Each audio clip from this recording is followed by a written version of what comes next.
आबकारी बल की कमी से 102 दुकानों में से 19 दुकानें संचालित।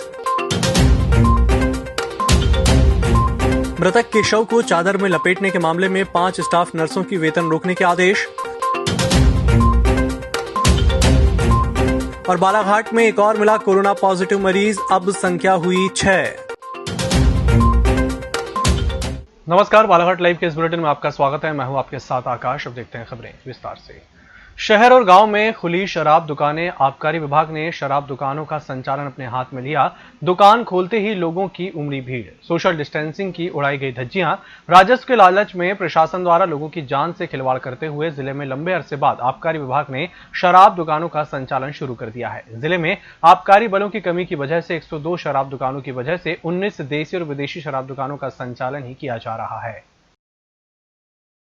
जिला चिकित्सालय के मेडिकल वार्ड में भर्ती मरीज गायखुरी के 30 वर्षीय प्रकाश राउत की 26 मई को मृत्यु हो गई। मृतक के शव को मरचुरी में ले जाने के लिए उसके परिजनों को स्ट्रेचर नहीं मिलने के कारण शव को चादर में उठाकर ले जाया गया था, जिस पर कलेक्टर दीपक आर्य ने इस घटना को गंभीरता से लिया और प्रकरण की जांच के निर्देश दिए थे। जांच के बाद जिला चिकित्सालय की 5 स्टाफ नर्स की वेतन वृद्धि प्रभाव से रोकने के आदेश दिए गए हैं।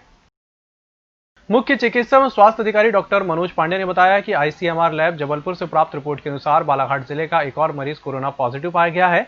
इस प्रकार जिले में वर्तमान में कोरोना पॉजिटिव मरीजों की संख्या बढ़कर फिर से 6 हो गई है। आज जिस मरीज की कोरोना रिपोर्ट पॉजिटिव आई है वह लालबर्रा तहसील के ग्राम डोकरबंदी का है। वह मरीज महाराष्ट्र के जलगांव से अपनी पत्नी के साथ बाइक से आया था, जिससे dedicated Covid health centre Gaykhuri Balaghat में शिफ्ट कर दिया गया है।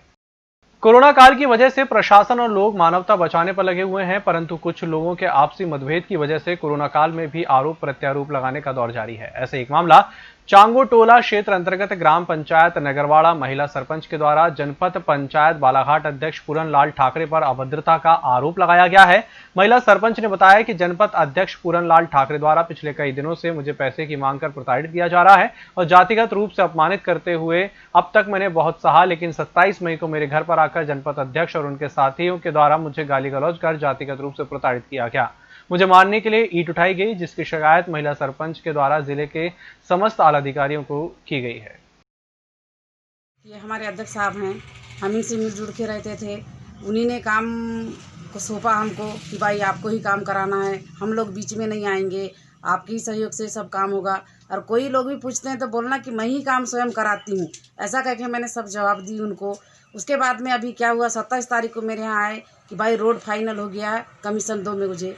मैंने बोली भैया कमीशन मेरे पास में नहीं है, सारा पैसा आपके पास में रखा है और आप मुझे पैसा मांगते हो। तो उन्हें बोले कि भाई मेरे पास कहाँ पे पैसा रखा है, और गंदी गंदी गाली गलौज करने लगे, माँ बहन की लेने लगे और मेरे को मारने के लिए खड़े हो गए वो। इसके बाद में आपने फिर कहाँ पे किसी को प्रशासनिक स्तर पे आपने आवेदन दिया? हाँ, मैं फिर क्या कहते हैं 5 तारीख को बालाघाट गई, आज़ाद थाना में दी, एसपी को दी हूँ, कलेक्टर को दी हूँ, अपने जनपद सीओ को दी, जिला सीओ मैडम को दी हूँ, और अभी जाके मैं टीआई साहब को एक आवेदन पेश करूँगी। सभी को आपने अवगत करा हाँ दिया जी, गया। अभी हाँ, आप क्या चाहते हैं, आप क्या कहना चाहेंगे? अब मैं चाह रही हूँ कि इनके ऊपर कार्रवाई होना चाहिए और समाज स्तर पे भी कार्रवाई होना चाहिए। जो सरपंच द्वारा आरोप लगाया गया, महिला सरपंच द्वारा, ये निराधार है। क्योंकि जब वो बात कर रही हैं कि 27 तारीख को मेरे को गाली गलौज की है, तो 27 तारीख को तो मैं बालाघाट में था।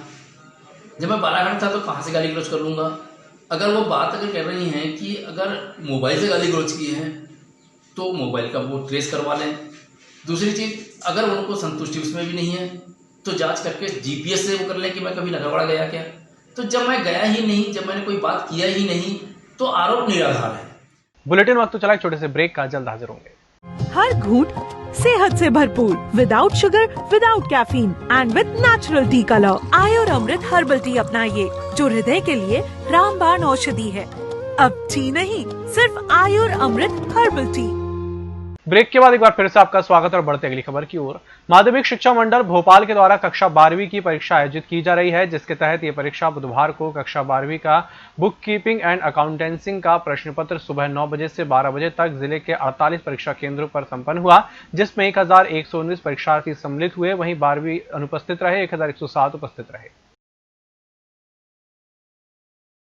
जनपद पंचायत लालबर्रा अंतर्गत 102 गांवों को शुद्ध पेयजल प्रदाय करने की मंशा से ग्राम पंचायत छिंदलई में स्थित मां बैनगंगा नदी के तट पर 2011 में पूर्व कैबिनेट मंत्री और वर्तमान विधायक गौरीशंकर बिसेन के अथक प्रयासों से प्रदेश सरकार द्वारा 156 करोड़ रुपए की लागत से वृहद नल जल योजना प्रारंभ की गई, लेकिन जनप्रतिनिधियों और संबंधित अधिकारियों की लापरवाही के चलते उक्त योजना में पानी फिर गया और योजना 8 दिनों से ठप पड़ी हुई है। वहीं हैंडपंप भी देखरेख के अभाव में पानी की जगह हवा उगल रहे हैं। इसी के चलते ग्राम कनकी में भी पानी की समस्या को लेकर ग्रामीणों के सामने संकट आ पहुंचा है। घासबीट भूमि को आवास मद में परिवर्तन किए जाने की मांग को लेकर ग्राम बोरी के ग्रामीणजनों ने पहुंचकर कलेक्टर को ज्ञापन सौंपा। ज्ञापन में बताया गया कि बालाघाट जनपद के अंतर्गत ग्राम बोरी लिंगा की भूमि, जिसका खसरा नंबर 131 रकबा है और इस मकान वाले में अपना कच्चा मकान बनाकर स्थायी रूप से अपना जीवन यापन कर रहे हैं। घासबीट की जगह होने के कारण हमें शासन की योजनाओं का लाभ नहीं मिल रहा है। इस बुलेटिन में फिलहाल इतना ही। नमस्कार।